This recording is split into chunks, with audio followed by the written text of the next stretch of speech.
I handed him the envelope as soon as I closed the passenger door. "Count it. It's all there." He raises an eyebrow. "Good morning to you too." The stack of bills is counted in no time, which doesn't surprise me. He's probably done this several times before. A slight nod of his head indicates that it's the correct amount. "Dude, I gotta ask you, are you 100% sure you want to do this?" "Yes, my mind is made up. I can't live with her anymore. She's cold, demanding and controlling, but I can't leave her either, because I'll lose everything if I do. I'd rather burn in hell." He raises a hand. All right, I gotcha. I just want to make sure, because once it's done, it can't be undone."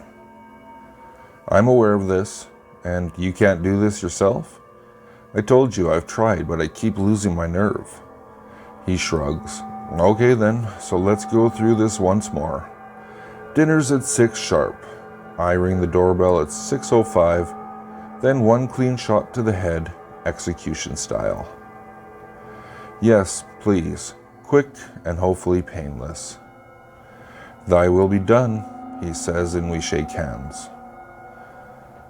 My wife and I are eating dinner, accompanied by our usual silent tensions, eyes on our plates instead of each other. I'm surprisingly calm, not even flinching when the doorbell rings. As she pushes back her chair to get up, I stop her with an outstretched palm. "It's okay." A quick glance at my wristwatch tells me that it's 6:05. "I'll get it."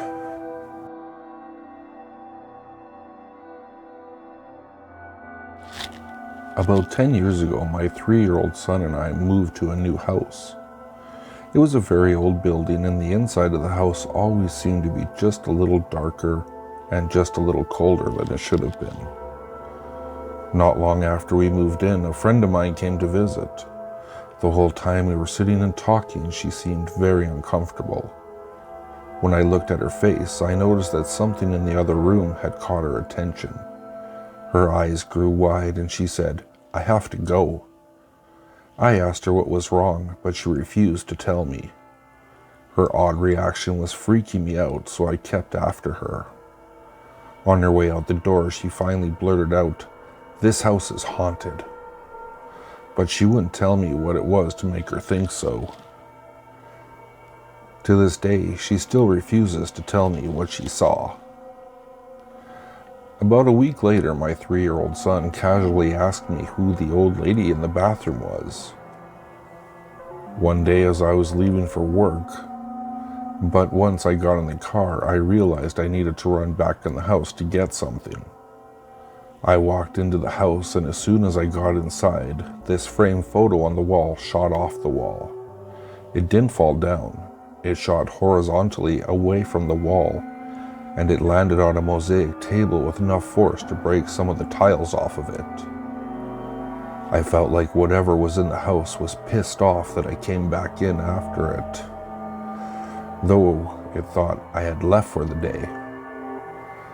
After living in the house for about 6 months, I noticed a weird square cut in the boards on the deck. There was no handle, but I was able to pry it up. The hole was just big enough to fit through, and there was a ladder going down. For some reason, I went down and found myself in what looked like a homemade basement. It was basically just a room dug out of the earth, with no constructed walls or stone supports or anything like that. It was very dark, but I could see something over in the corner. It was a suspicious-looking stone. It looked like one of those old headstones you see in cemeteries. Just then, some insects started jumping on me, so I got out of that basement as fast as I could and never went back. Now, this is the part that affected me the most. It's also the reason we left the house. One night I was in bed, laying on my stomach, just about to fall asleep. I heard someone walk into the room. The footsteps came from the doorway over to my bed. I didn't realize until later that the fact that I heard the footsteps was weird, because the room was carpeted. When the footsteps reached my bed, I felt someone put their hands on my back. 2 hands, just gently laid flat on my back and kept there. I assumed it was my son. "What are you doing?" I asked, but there was no answer. I looked up and no one was there. I got up and checked my son's bedroom, but he was in bed, fast asleep. We moved out soon after that.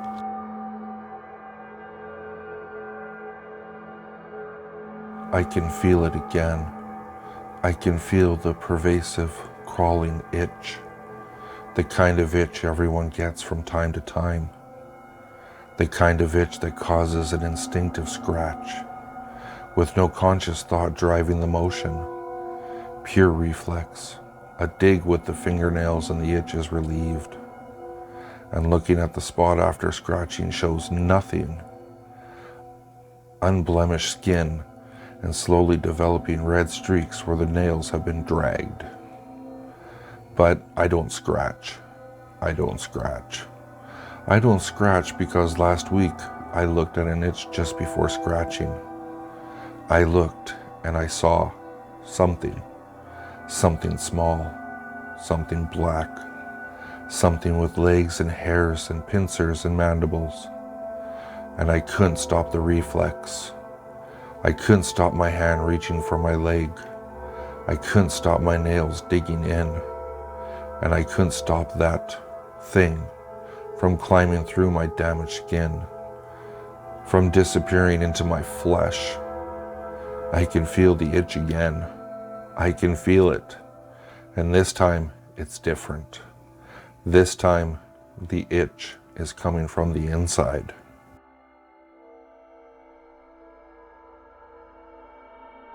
I've had this weird twitch in my leg for weeks now. I researched it and the internet said it was Restless Leg Syndrome. Every single time I went to go to bed, my leg would kick, as if begging me to get up and run around. It's like my leg had more energy than my mind. It's been annoying, so I started taking potassium pills and other kind of vitamins to make it stop. Well, it's been a day since I started taking the vitamins, and the restless leg stopped.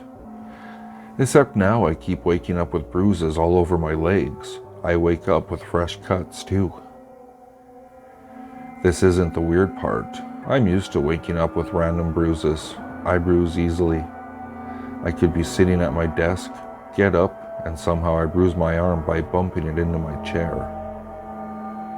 These bruises I wake up with now aren't like the typical bruises where I slam my legs against the wall in my sleep.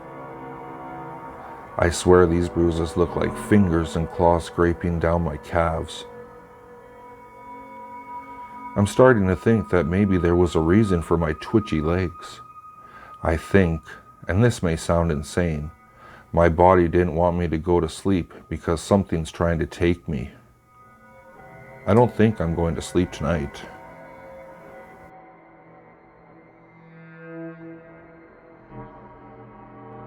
If you like what you heard, please like, subscribe, and share with your friends. If you'd like to, you can follow me at Twitter. The handle is @FuzzyPantaloons, and I'll see you all next time.